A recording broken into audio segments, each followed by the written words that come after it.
Enquanto conversava com certo amigo, o então presidente norte-americano John Kennedy ouviu o seguinte conselho: planeje a vida como quiser, senhor presidente. Suba os degraus da fama, chegue até o topo. Mas de vez em quando faça uma pausa para se certificar de que ainda está acompanhado pela felicidade. Pare e pergunte-se: há música no meu coração? Se for difícil encontrá-la, não dê mais nenhum passo até que ela volte. Me parece um bom conselho, irmãos. O problema é que a fama, por vezes, é barulhenta. Está sempre gritando, aplaudindo, está sempre louvando a pessoa errada. Quase nunca nos permite ouvir a voz do coração. E tem mais. A fama não é somente barulhenta. Ela também é perigosa. Tem o poder de despertar o melhor e o pior nas pessoas que nos cercam. Foi o que Davi viveu em Jerusalém, ou melhor, em Israel. Da noite para o dia, o filho mais novo de Jessé foi de pastor de ovelhas a campeão de batalhas. Subitamente, seu nome virou notícia. Ele foi elevado à condição de celebridade. Tornou-se música na boca do povo. E por isso sofreu. É o que acontece geralmente com quem alcança a fama rapidamente. Alguém queria matá-lo. Quem? E quem o protegeu, irmãos? E mais importante ainda, quem cuida de você em um mundo de fama, sucesso e perigo? Vamos descobrir ao longo da exposição desta noite. Leiamos, para começar, o último verso do capítulo 18 de 1 Samuel. 1 Samuel, capítulo 18, verso 30. Você sabe por que eu chamo o livro de primeiro, né? E não de primeira.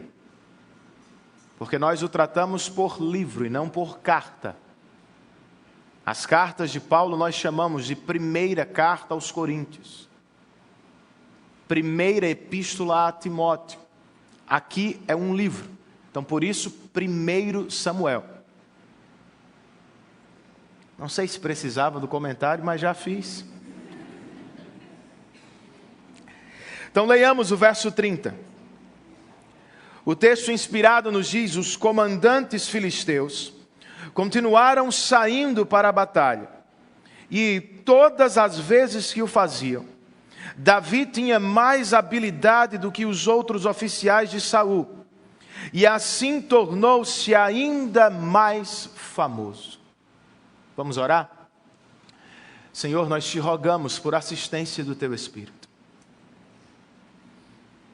Naturalmente, ó Deus, o nosso coração não quer ouvir a Tua voz. Por vezes ele é duro, rebelde. Mas nós te pedimos, vença-o mais uma vez.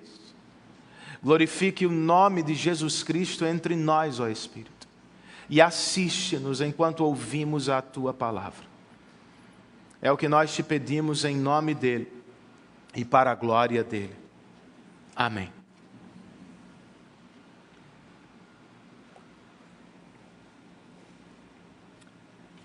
Se não lembra mais, as divisões principais deste livro são: entre os capítulos 1 e 7, você tem Samuel, um profeta da graça de Deus.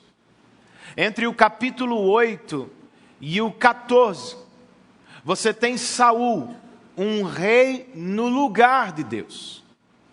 e do 15 até o fim do livro, o que encontramos é Davi, um homem segundo o coração de Deus.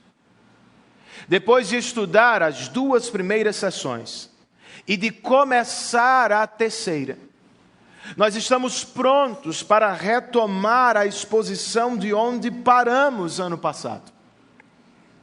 Davi foi ungido rei na casa de seu pai e, na sequência, derrotou Golias, o filisteu que desafiava, afrontava os exércitos do Deus vivo de Israel.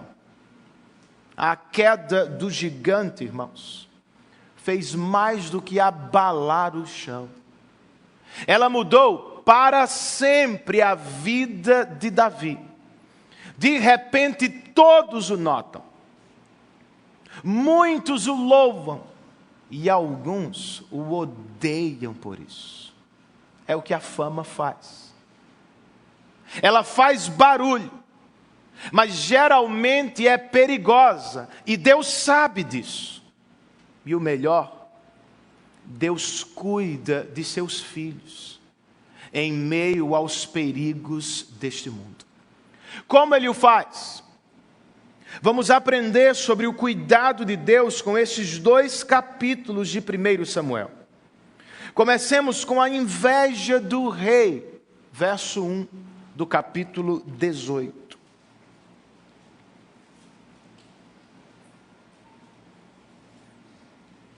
O autor sagrado nos diz, depois dessa conversa de Davi com Saul, a conversa que fecha o capítulo anterior: surgiu tão grande amizade entre Jonatas e Davi, que Jonatas tornou-se o seu melhor amigo. Jonatas, verso 3, fez um acordo de amizade com Davi, pois se tornara o seu melhor amigo. Jonatas tirou o manto que estava vestindo e o deu a Davi, com sua túnica e até sua espada, seu arco e seu cinturão.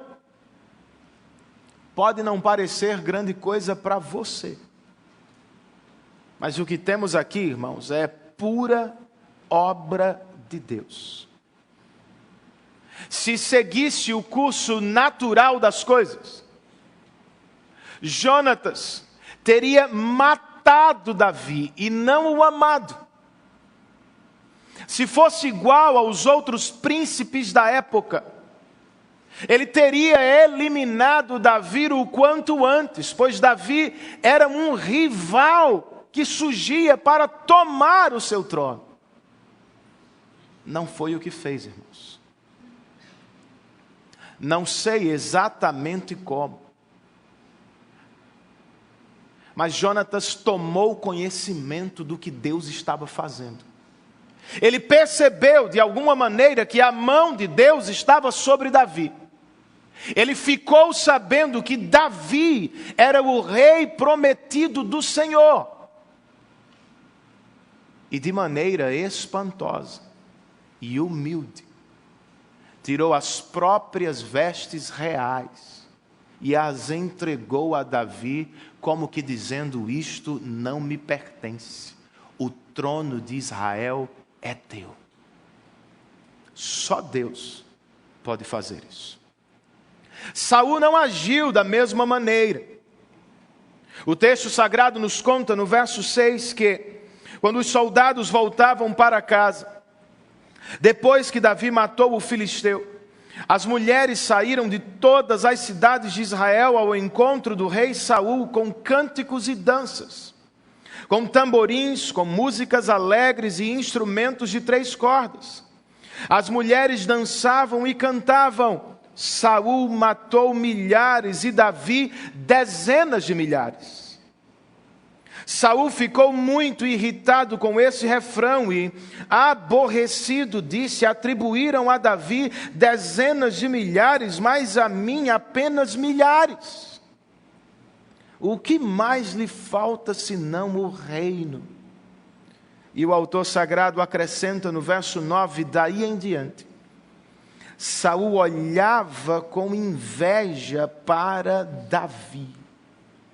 A inveja do rei parece ter sido a porta para algo pior, irmãos. Pois o verso 10 registra: no dia seguinte, um espírito maligno mandado por Deus apoderou-se de Saul, e ele entrou em transe em sua casa, enquanto Davi tocava a harpa, como costumava fazer. Saul estava com uma lança na mão e a atirou, dizendo: encravarei Davi na parede. Mas Davi desviou-se 2 vezes. Por quê, irmãos? Porque Saul teve inveja e depois medo de Davi. Não é somente a música das mulheres que o perturba.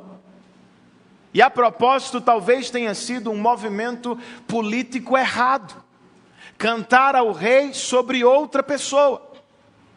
De toda forma, você sabe pelo que leu, há algo espiritual por trás disso. Há um espírito que perturba o rei. E tem um detalhe. Ao olhar para Davi, muito provavelmente Saul pensava: é ele.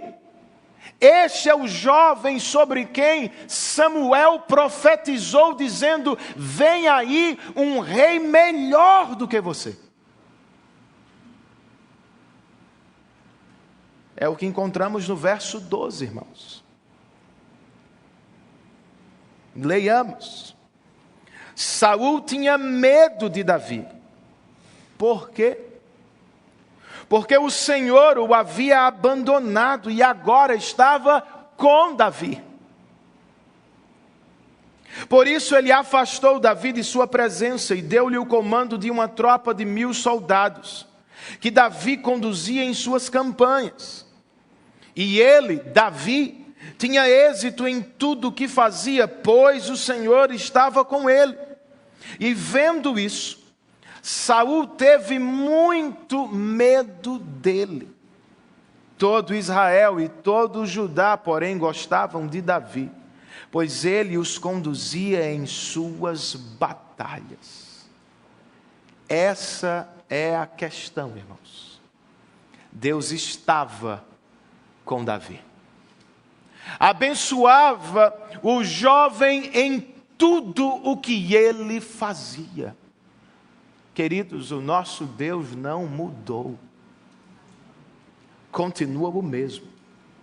Continua abençoando o seu povo, cuidando de seus filhos, derramando maravilhosas e poderosas bênçãos sobre os nossos irmãos. Que bom!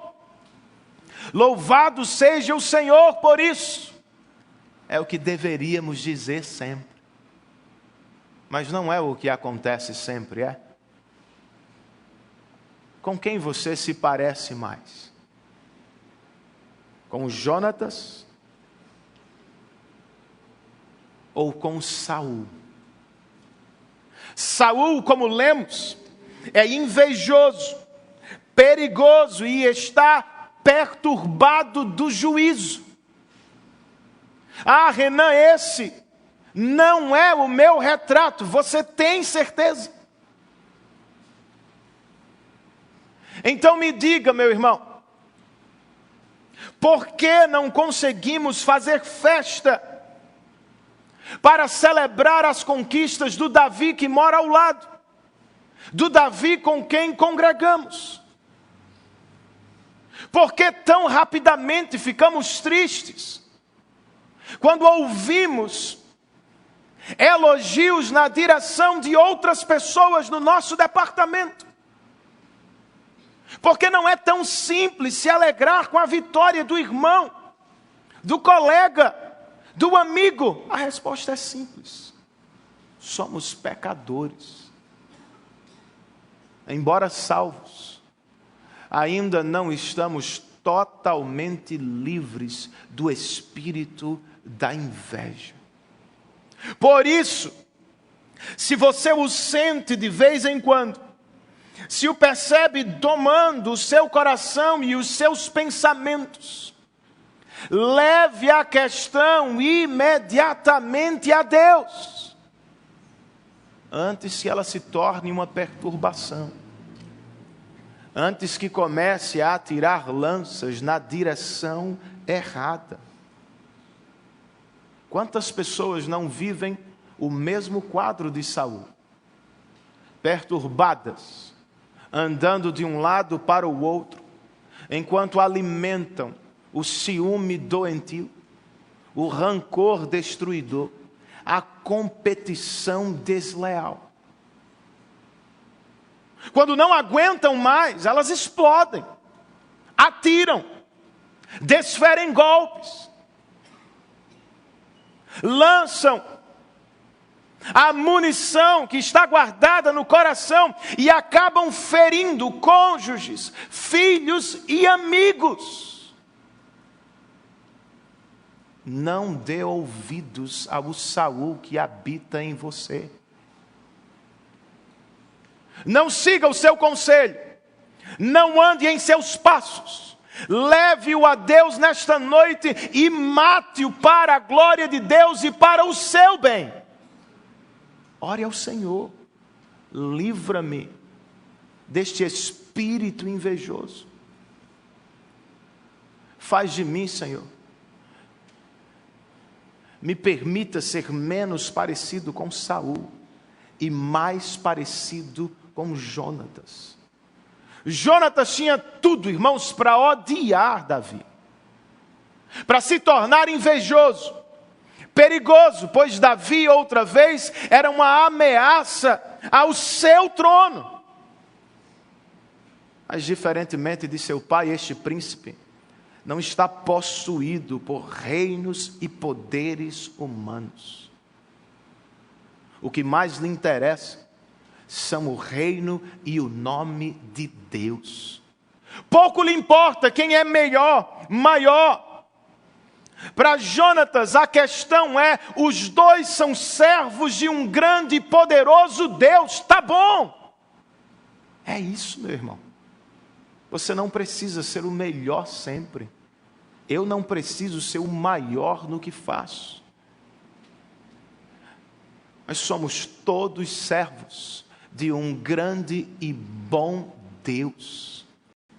Em vez de dar lugar à inveja e à competição, cultive no coração alegria pela vitória dos outros. Que o reino cresça, que os seus irmãos cresçam e que em tudo o nome de Cristo se torne cada vez mais conhecido e desejado no coração das pessoas.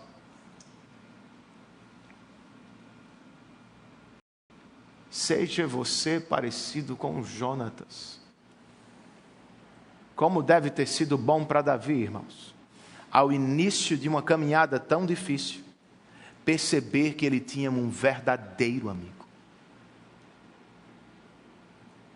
Golias não foi o único, irmãos. Davi vai passar os próximos anos enfrentando feras, mas como deve ter sido bom perceber que ele não estava sozinho. Você tem um amigo assim?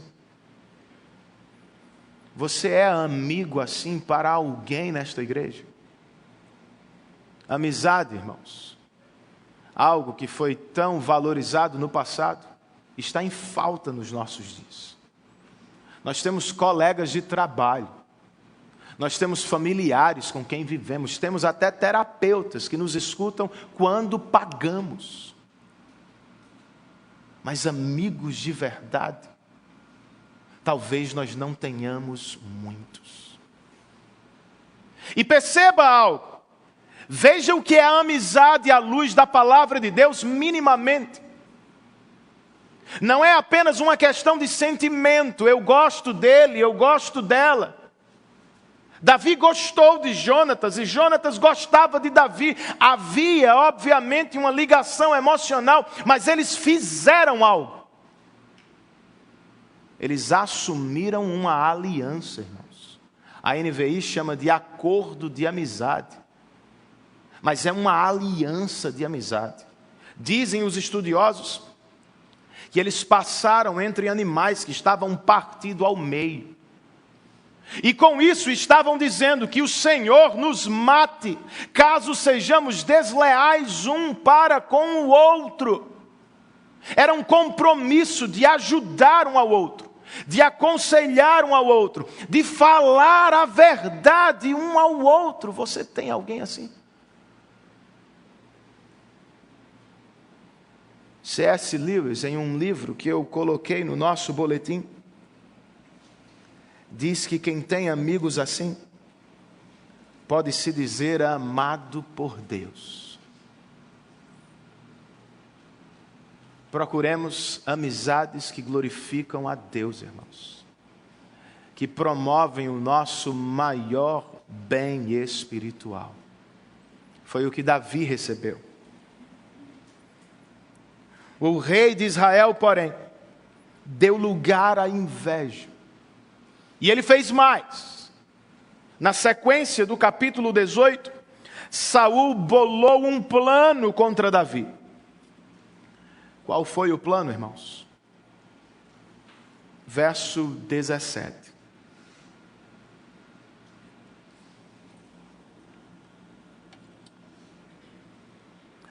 Saul disse a Davi: aqui está a minha filha mais velha, Merabe. Eu a darei em casamento a você, apenas sirva-me com bravura e lute as batalhas do Senhor. O que estava por trás disso? O autor sagrado nos diz aqui, no mesmo verso. Pois Saul pensou: não o matarei, deixo isso para os filisteus. Esse era o plano. Se não posso fazer com as minhas próprias mãos, que os filisteus o façam. Percebam o avanço do pecado no coração deste homem. Ele não apenas quer matar Davi, se for necessário, ele vai usar a própria filha. A primeira tentativa não deu certo. Mas logo, Saul ficou sabendo que outra filha, Mical, gostava de Davi. Então ele pensou, verso de número 21, eu a darei a ele, para que lhe sirva de armadilha, fazendo-o cair nas mãos dos filisteus. Esse é o plano. Davi ouviu a segunda oferta do rei e respondeu com humildade, verso 23, vocês acham que tornar-se genro do rei é fácil? Sou homem pobre e sem recursos. Saul se aproveitou da resposta de Davi, irmãos.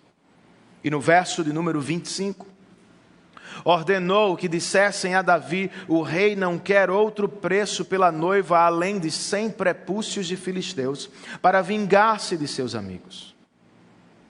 Pois o plano de Saul era que Davi fosse morto pelos filisteus. De novo, não deu certo. Desta vez não foi porque Davi não aceitou a oferta. Foi porque, aceitando-a, ele matou 200 e não 100 filisteus. Verso de número 27. O texto nos diz que ele e seus soldados saíram e mataram 200 filisteus. Ele trouxe os prepúcios, que cena maravilhosa, e apresentou-os ao rei para que se tornasse seu genro. Então Saul lhe deu em casamento sua filha Mical. E o que veio depois do casamento?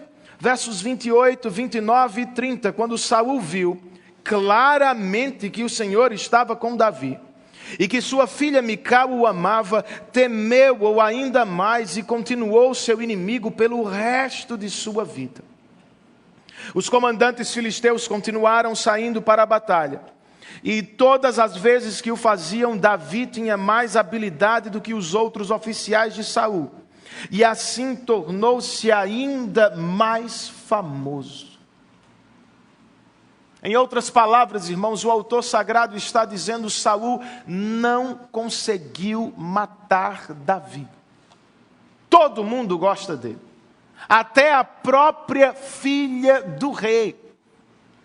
E tem mais, tudo o que este jovem faz, Deus abençoa sobremaneira. Qual era o segredo de Davi, irmãos?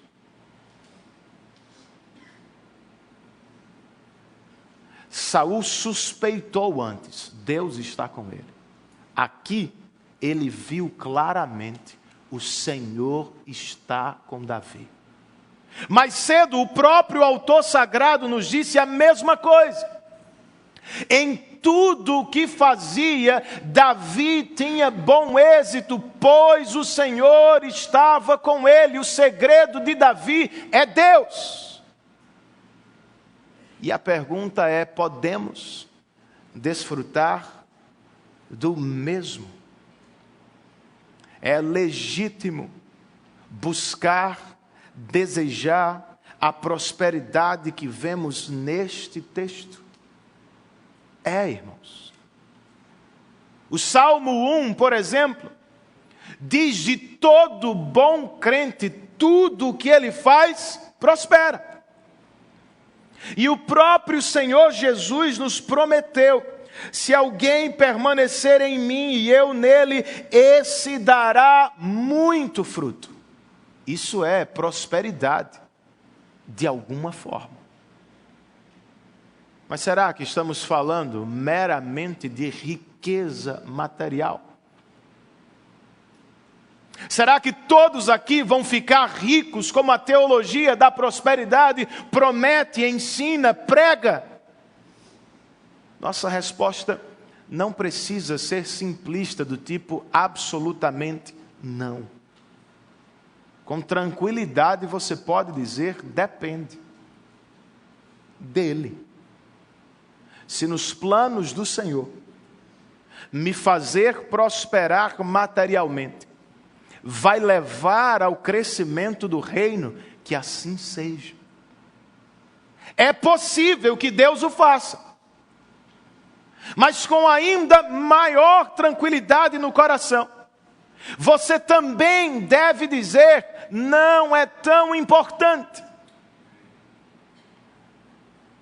Nós temos algo mais precioso do que o dinheiro. Por causa de Cristo nós temos comunhão com o próprio Deus. Ser próspero, Renan, significa então que vamos vencer todas as batalhas da vida, jamais vamos perder para os filisteus? De novo, irmãos, duas respostas.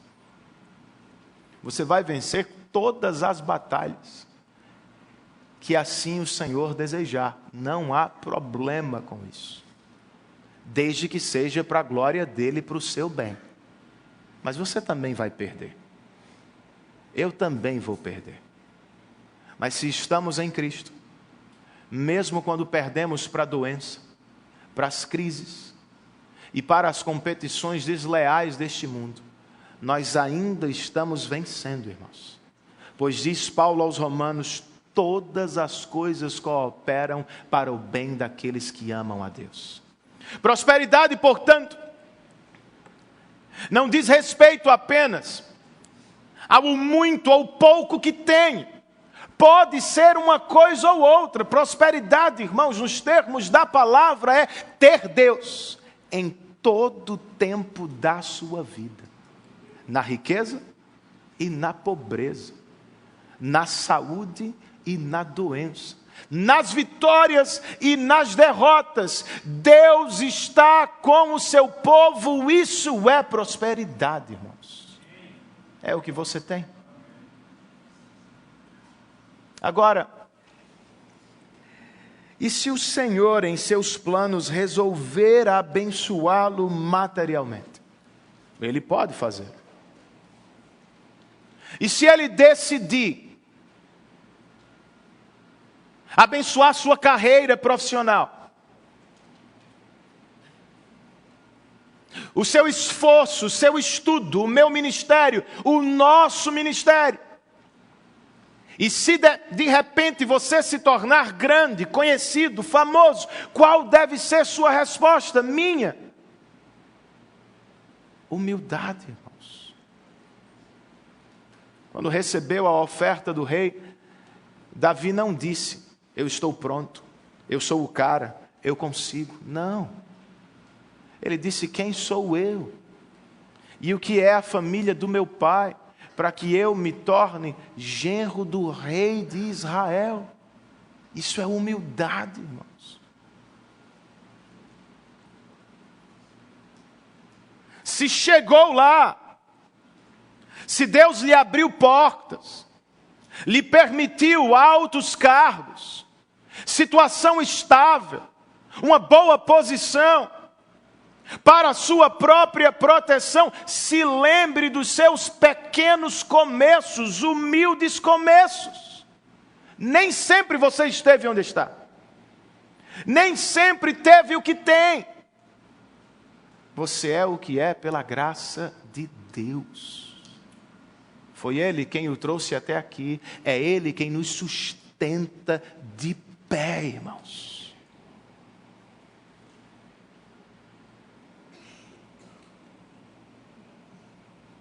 E para terminar esta divisão, só para não perder o que vemos aqui, se está pensando em casamento, aprenda com este texto. Se é o pai da moça e tem um pretendente que se aproxima de sua casa, meu irmão, determine as regras, estipule o preço, aponte o caminho. Saul está errado na motivação, ele quer matar Davi. Você não precisa fazer isso. Mas ele não está errado no que pede, irmãos. Ele é o pai da moça. Se você é o pai da moça, você não pode deixá-la sozinha neste processo. Deixe que ela escolha, não. Você não pode entregá-la a qualquer rapaz sem conhecê-lo bem. É você quem conversa. É você quem entrevista.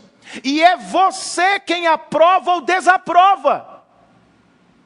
O Senhor confiou essa menina aos seus cuidados.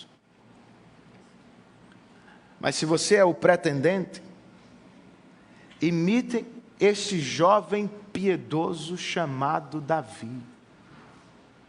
Faça mais do que lhe foi pedido. O rei pediu 100 filisteus. Davi lhe trouxe 200. Você é o maior interessado, meu irmão. Então faça mais. Seja proativo.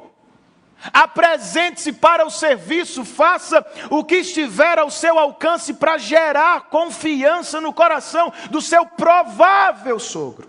Provável. Pois a qualquer momento, ele pode, ele tem o direito, e ele até deve dizer: filha, não é este rapaz. Ele não atende, não preenche as qualificações necessárias, você não será esposa dele, não, pastor, é ela quem escolhe. Se ela for sábia, meu jovem, ela vai confiar na liderança de seu pai, entendendo que ele é uma dádiva de Deus para conduzi-la até certo ponto da história. E se você for inteligente, meu irmão, você vai respeitar o pai dela, não vai colocá-la contra ele, e vai fazer de tudo para ser aprovado por ele. Até o dia do casamento, ela é dele e não sua. E está sob os cuidados dele, segundo a palavra de Deus e para a glória de Deus. Irmãos, isso não tem nada a ver comigo. Está longe da minha casa isso. É apenas coração pastoral. Cuidado com os jovens da igreja. É isso aí, é verdade. Por fim, irmãos, Tomado pela inveja, o rei Saul está decidido. Davi deve morrer. Mas não será assim tão simples. Pois Davi tem algo que Saul já perdeu, irmãos. O que é isso? A proteção do Senhor. O que estava escondido no coração do rei vem à tona. Ele declara abertamente em uma reunião no palácio, verso 1 do capítulo 19. Saul falou a seu filho Jonatas e a todos os seus conselheiros sobre a sua intenção de matar Davi. Todo mundo ficou sabendo. Jonatas, verso 4. Falou bem de Davi a Saul. Está defendendo Davi. E disse a seu pai que o rei não faça mal a seu servo Davi. Ele não lhe fez mal nenhum, ao contrário, o que ele fez trouxe grandes benefícios ao rei. Davi arriscou a vida quando matou o filisteu. O Senhor trouxe grande vitória para todo Israel. Tu mesmo viste tudo e ficaste contente. Por que então farias mal a um inocente como Davi, matando-o sem motivo? Não faz sentido, irmãos. Do ponto de vista teológico, do ponto de vista pragmático, Davi é uma bênção para Saul, em todos os sentidos. Não é sábio, não é prudente, não é correto, não é justo aos olhos de Deus. Por favor, meu pai, não mate a Davi. Saul ouviu, irmãos, e até fez um juramento. Verso de número 6. Juro pelo nome do Senhor que Davi não será morto. Você acredita nele? Não dá para acreditar. O verso 8 nos diz que houve guerra outra vez. E Davi foi lutar contra os filisteus. E ele lhes impôs uma grande derrota e eles fugiram dele. A mesma coisa. Vez após vez, Deus entrega os filisteus nas mãos de Davi. Verso 9 nos diz: mas um espírito maligno mandado pelo Senhor apoderou-se de Saul quando ele estava sentado em sua casa, com sua lança na mão. Ele vivia com essa lança na mão. E enquanto Davi estava tocando a harpa, Saul tentou encravá-lo na parede com sua lança, mas Davi desviou-se e a lança encravou na parede. A mesma coisa outra vez. Saul continua perseguindo Davi. Davi continua vencendo. Saul continua possuído pela inveja. Ele prometeu, mas não consegue cumprir sua palavra. Davi escapou. Correu para casa, mas logo ela estava cercada pelos soldados de Saul. Então, verso 12. Mical, sua esposa, o fez descer por uma janela e ele fugiu. Depois Mical pegou um ídolo do clã e o deitou na cama. Pôs uma almofada de pelos de cabra na cabeceira e o cobriu como um manto. Quando seu pai ficou sabendo, verso 17, ele disse: por que você me enganou desse modo e deixou que o meu inimigo escapasse? E ela lhe respondeu: ele me disse que o deixasse fugir, se não me mataria. Será que Saul acreditou nela? Nós não sabemos. Mas um comentarista escreveu: o fraco casamento de Davi não pode justificar a sua futura bigamia. Mas talvez a explique. Sua esposa não está totalmente do seu lado. Ela mente para o pai para escapar. E ela usa falsos deuses para proteger o esposo. De toda forma, foi assim que Davi escapou. Para onde ele foi? Verso 18. Depois que fugiu, Davi foi falar com Samuel em Ramá e lhe contou tudo o que Saul lhe havia feito. Mas logo, irmãos, os soldados de Saul chegaram lá, verso 20. Saul enviou alguns homens para capturá-lo. Todavia, quando viram um grupo de profetas profetizando, dirigidos por Samuel, o Espírito de Deus apoderou-se dos mensageiros de Saul, e eles também entraram em transe. A mesma cena vai se repetir 2 vezes. E Saul decide: vou resolver a questão com as próprias mãos. Verso 23. Então Saul foi para lá. Entretanto, o Espírito de Deus apoderou-se dele. E ele foi andando pelo caminho em transe até chegar a Naiote, despindo-se de suas roupas. Também profetizou na presença de Samuel. E despido ficou deitado todo aquele dia e toda aquela noite. Por isso o povo diz: está Saul também entre os profetas. Não é um elogio, queridos. É uma piada. Como um rei tão pecador poderia estar entre os profetas? Ainda assim, nós precisamos perguntar: o que foi que aconteceu aqui? Sobre o que Saul e seus mensageiros profetizaram? O texto não nos diz, irmãos. Não sabemos. Nem é o que mais importa.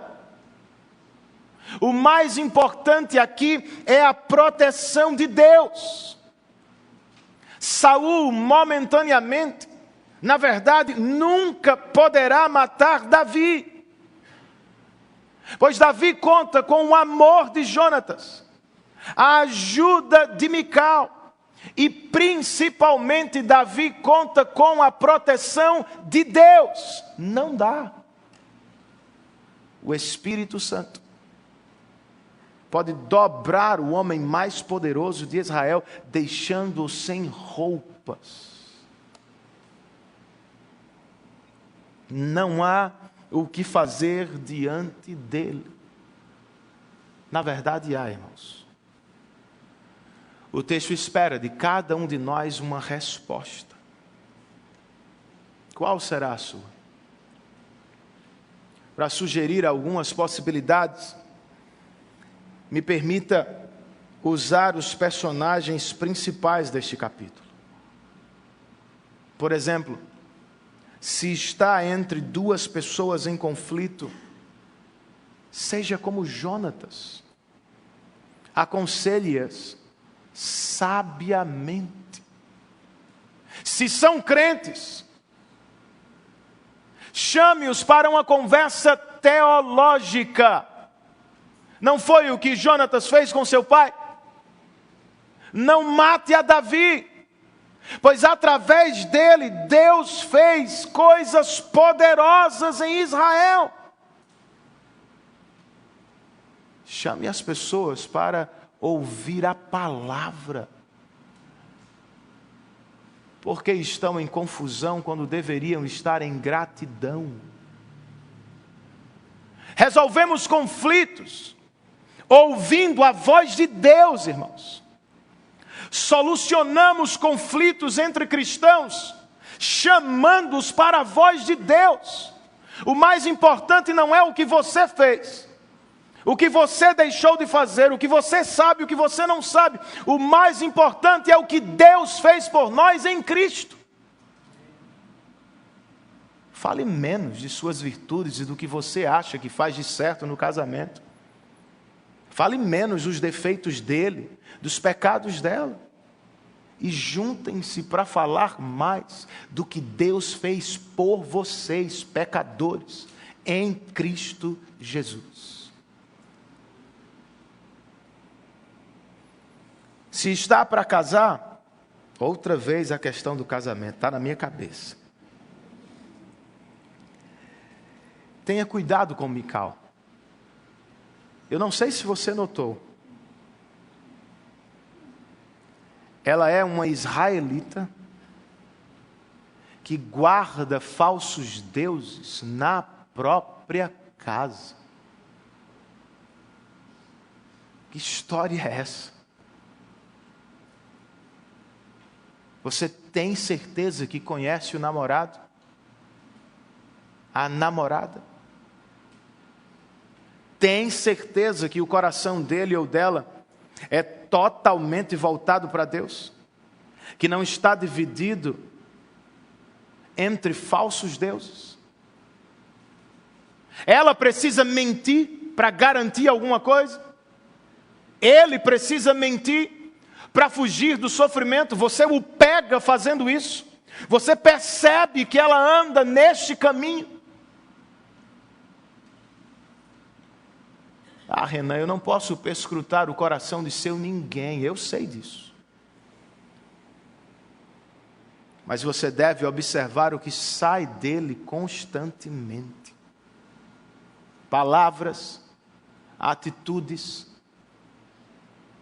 ações, irmãos, pensamentos verbalizados, sonhos, pouco a pouco vão revelando do lado de fora o que sempre esteve do lado de dentro. Aprenda a observar.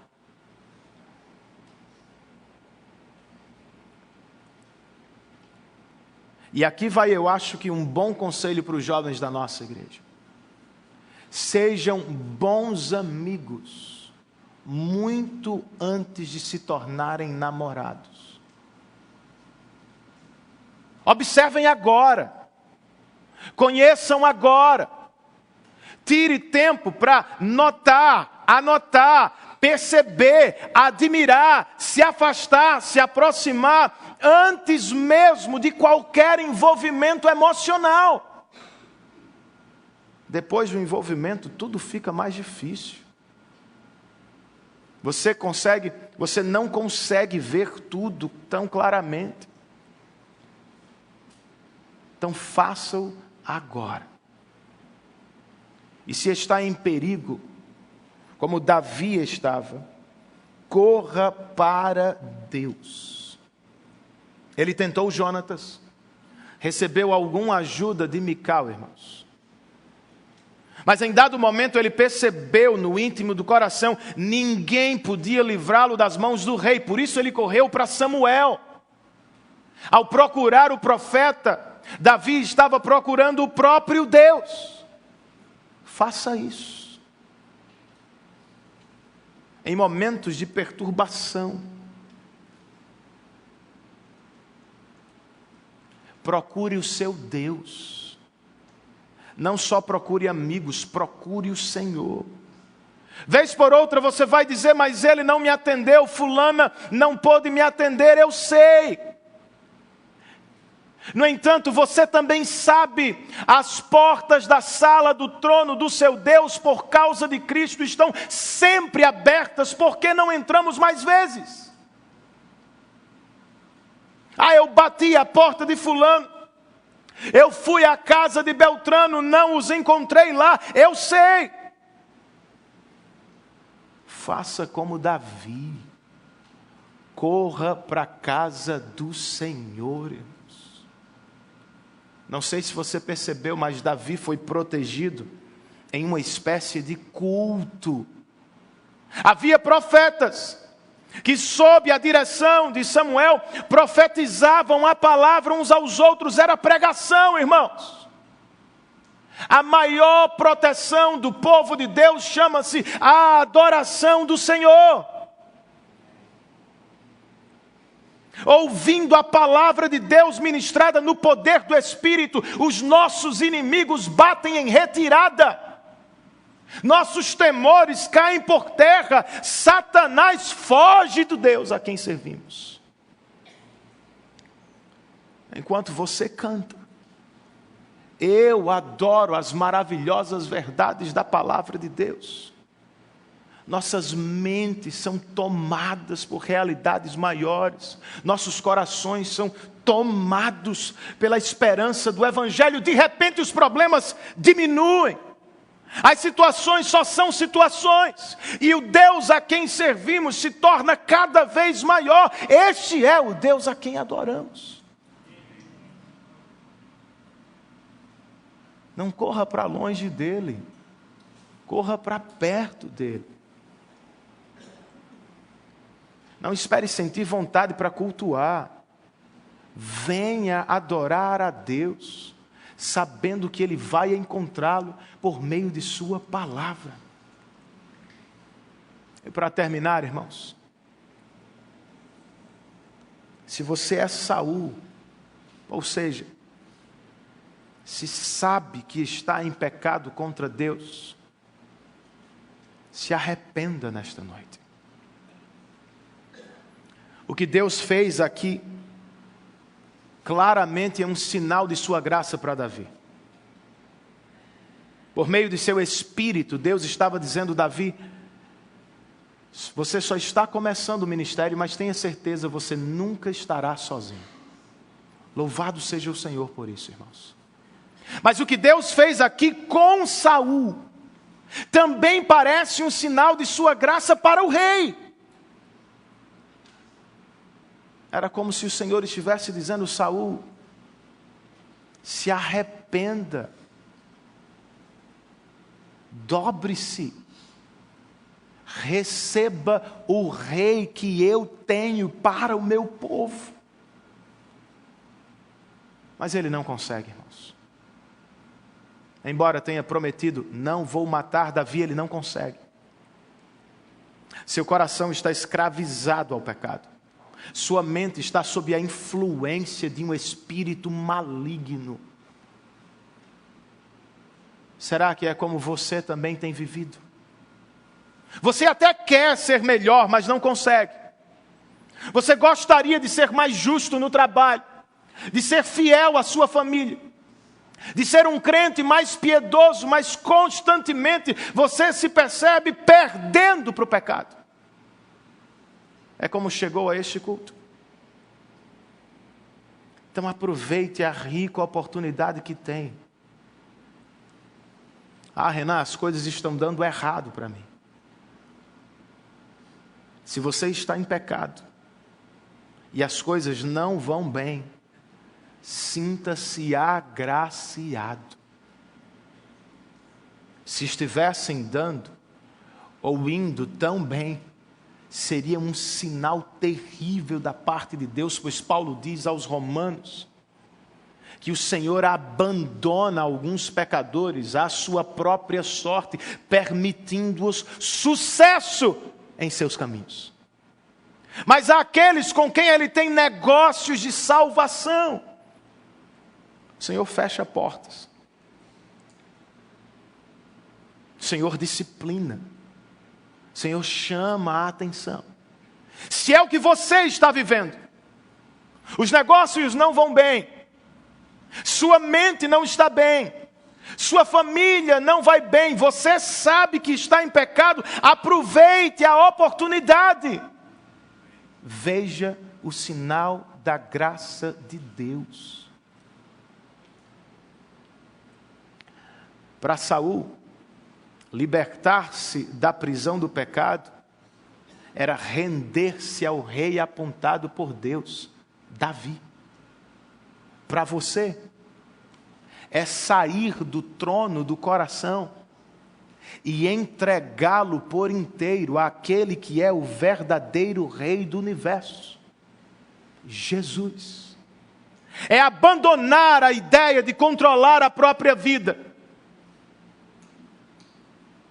de dirigi-la no seu caminho, e é confiar naquele que se entregou na cruz do Calvário para arrebatá-lo da condenação eterna do pecado. Foi o que o rei Jesus fez, não foi?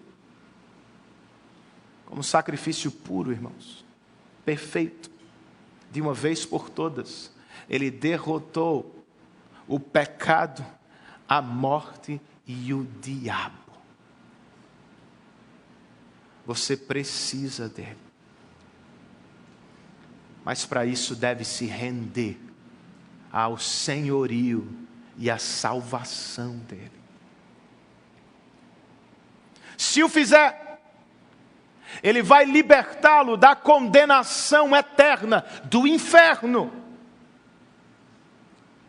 Se o fizer, se você confiar em Cristo para a sua salvação nesta noite, Ele vai libertá-lo do inferno que é a sua vida, talvez.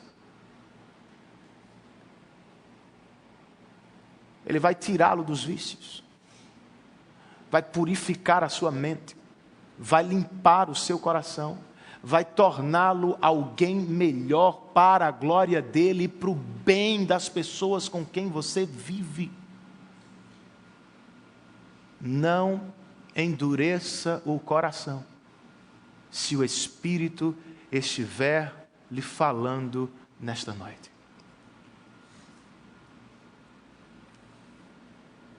Planeje a vida como quiser, senhor presidente. Suba os degraus da fama e chegue até o topo.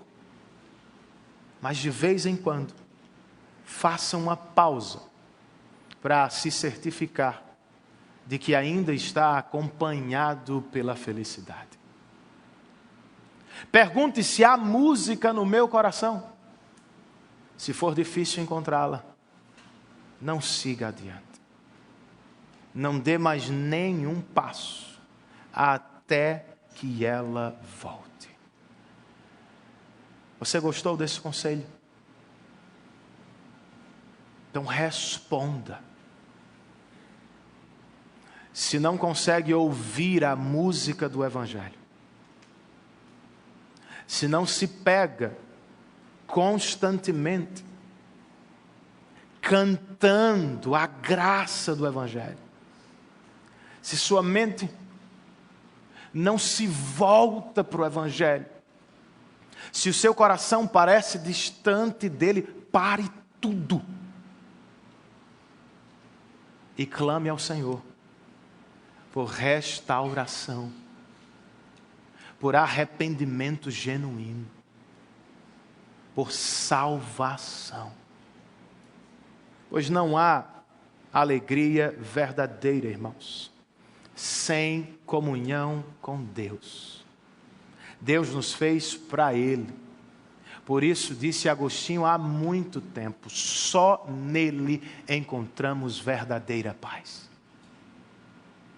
Curve a sua cabeça, feche os seus olhos e faça uma breve oração, respondendo à mensagem que ouviu e ao mesmo tempo preparando-se para a mesa do Senhor.